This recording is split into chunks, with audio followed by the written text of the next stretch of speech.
ദൈവവുമായിട്ടും ദൈവിക മനുഷ്യരുമായിട്ടും കണക്ട് ചെയ്യാനായിട്ട് മാനസികമായിട്ട് സാധിക്കാതെ പോകുന്ന ഫരിസയരെ പറ്റി, നിയമജ്ഞരെ പറ്റിയാണ് ഇന്ന് സുവിശേഷം പറയുന്നത്.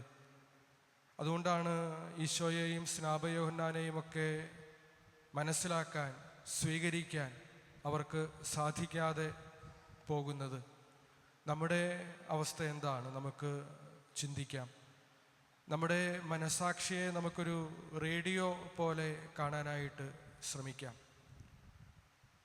യേശുവിൻ്റെ ശബ്ദം, സംസാരം, വാക്കുകൾ, സംഗീതം അതെല്ലാം പ്രക്ഷേപണം ചെയ്യുന്നത് ഒരു പ്രത്യേക ഫ്രീക്വൻസിയിലാണ്. ആ ഫ്രീക്വൻസി എന്ന് പറയുന്നത് സ്നേഹത്തിൻ്റെയും കാരുണ്യത്തിൻ്റെയും ഫ്രീക്വൻസിയാണ്. നമ്മുടെ മനസാക്ഷിയാകുന്ന ഈ റേഡിയോ നമ്മൾ ട്യൂൺ ചെയ്യുന്നത് ഏത് ഫ്രീക്വൻസിയിലാണ്?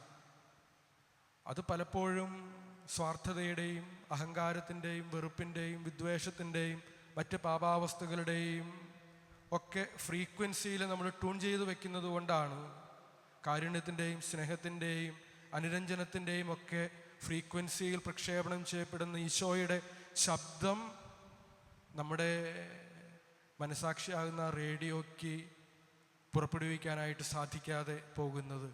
അതുകൊണ്ടാണ് നമ്മുടെ മനസാക്ഷിയിൽ യേശുവിൻ്റെ ശബ്ദം നമുക്ക് കേൾക്കാനായിട്ട് സാധിക്കാതെ വരുന്നത്. നമ്മൾ ക്രിസ്മസിനൊരുങ്ങുന്ന ഈ സമയത്ത് ആത്മപരിശോധന ചെയ്യണം. ഞാൻ എൻ്റെ മനസാക്ഷിയെ ട്യൂൺ ചെയ്ത് വെച്ചിരിക്കുന്നത് എങ്ങനെയാണ്?